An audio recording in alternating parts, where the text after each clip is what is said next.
Daryl, have a seat here. Good to see you. Absolutely. Daryl Morgan's here, and he's going to tell us all about this incredible bike, and he's going to tell us from top to bottom. And I know my friend Dan over here was a little anxious to jump in and ask a question. And Dan, can we throw a question at him? Well, yeah, Daryl, I've read a lot of magazines, seen a lot of bikes, and there's a lot of stuff, in particular with the back end. It seems to be the rage now with the big tire bikes, and there's a lot of stuff on the back end that a lot of parts I don't see in magazines. There's a lot of this handmade. No, yeah, there's a lot of, basically everything from the motor back I handmade. I took a perfectly good running bike and just decided it wasn't quite going to cut it, so I cut it in half in the middle of the seat there and widened it and stretched it, and pretty well everything back there is all handmade. The aluminum struts on the rear fender I hand formed, and all the bracketry, and the swing arm was handmade. Everything was kind of custom fitted. And beautiful job. yeah, you won't see another one with those parts on, because I'm not doing it again. Now this is obviously a one-of-a-kind, so this is Yes. This is what they call your baby here. This is, yeah. How long did it take you to do that? It's about a year and a half into that. Is that right? Yeah, I got in a lot deeper than I anticipated when I started, but I noticed no windshield. Is that no, it. like you often? I don't know if I recall seeing one without a windshield. We eat a few bugs this way, but Yeah, right, it's sort of the look of the bike, depending on how it's dressed up. Yeah. Yeah. The windshield will probably detract from Yeah. the look of the bike. Well, what's interesting here, and I had talked to Daryl about this, and as you notice, the incredible color is all the same color. There's actually nothing. It's all red, right? Yep. Yeah, there's nothing deckled on it, and you were thinking about doing this, but now as you Well, had yeah, it, when I put it together, I had anticipated putting some wild graphics on it and striping it and whatnot, but I kind of like it red now. I've been waiting for my graphics guy to come in and give me some ideas, but I've sort of grown to like the all red look. It may stay that way. Daryl, what can I say? Give us the specs on this thing. You've got to tell us.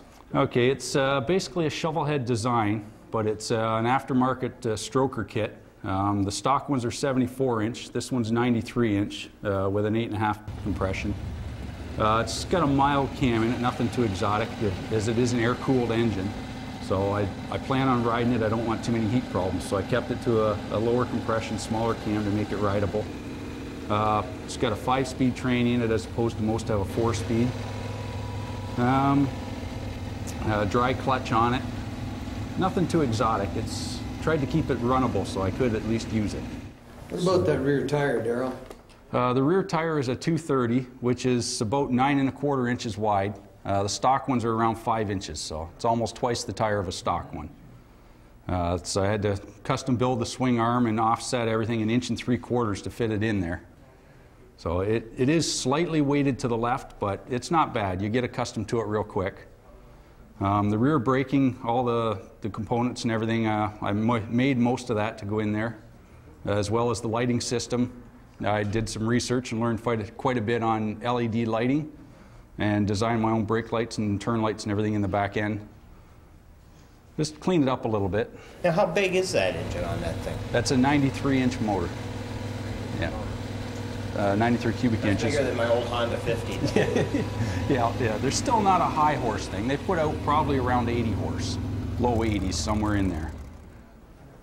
But by today's standards, some of them are quite a bit bigger than that, but they're also not rideable. So. Well, let's get to getting a haircut because he's got some riding to do. I'm going back to the old days. I'm going back to the old way. Once my mama taught me.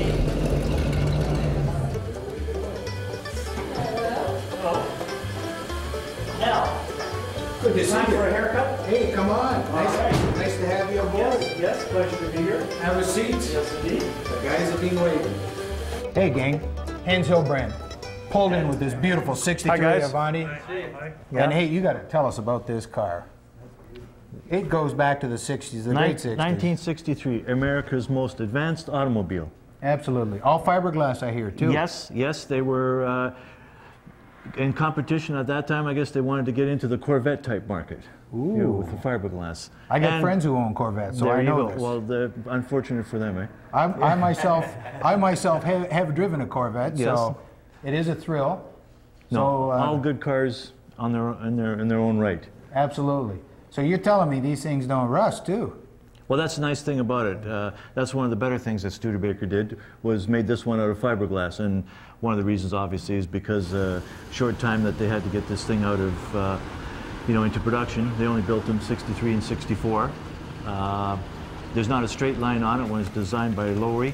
All the glass on it's curved, no straight sheets of glass. Was a bit ahead of its time in those days. Front disc brakes. Ooh. So it was cutting, like Studebaker always had a little bit of cutting edge. For 63, not bad. Yeah. What were they powered by, Hans? They were, the basic car was 289, R1, and then they, as they went along, R1, R2, R3, which the higher R numbers were with Paxton superchargers in there. You could either get them with a supercharger, just all power, or you could get air conditioning, but you couldn't get both because they wouldn't fit in the front. Yeah. How long ago did you restore that? This basically going back about 8 or 9 years now, and I drive it most of the time. Get out and use it. Oh yeah. It's a car that's meant to be driven. It attracts a lot of attention because it is a little different. Exactly. How many of these are still around? Well, the longevity of these is pretty good. It's like Corvettes, obviously, because of the fiberglass. You're going to get a lot of stuff that's not going to rot away from you, other than you look after the frame underneath. I'm guessing, I'd say by probably the survival rate of the 63, 64s, probably a good 75% plus. What does Avante mean? Forward.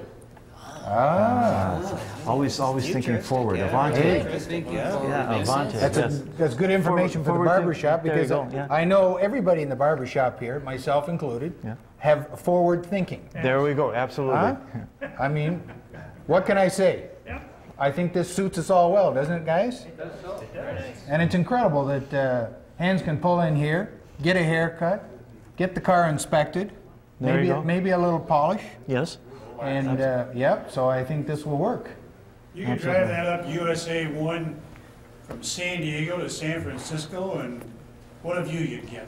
Yes. Absolutely. Either direction. Yeah. Yeah. It's always nice. Always nice. It's nice to go out cruising and stuff. That's the whole thing about having them, is you get out and drive them and enjoy. Like you guys coming here talking about vehicles and stuff. It's good. Nice way to spend an afternoon. Yeah. Thank you. I think we better get started on the haircut, because I see they're almost finished the inspection. There you go. So before they finish it, we'll get you all tidied up, trim the mustache, Oh, absolutely. take some of the grays out, as you noticed. A few grays there, so... That's I'm just sorry. class, style. It's platinum blonde. There you go. My mistake. Anyways, we'll get them ready as they finish it off. What can you say? Perfect. Thanks, Al.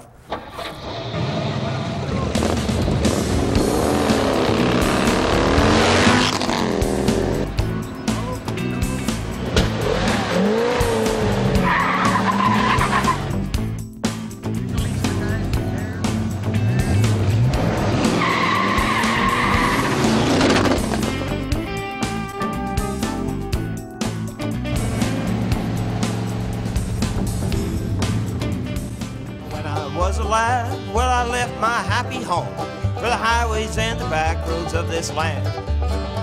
And everywhere I've roamed, well, this is what I've found: no resting place for a worried man. I'm going back to the old days, those times of sweet old memories. I'm going back to the old ways, the ones my mama taught to me.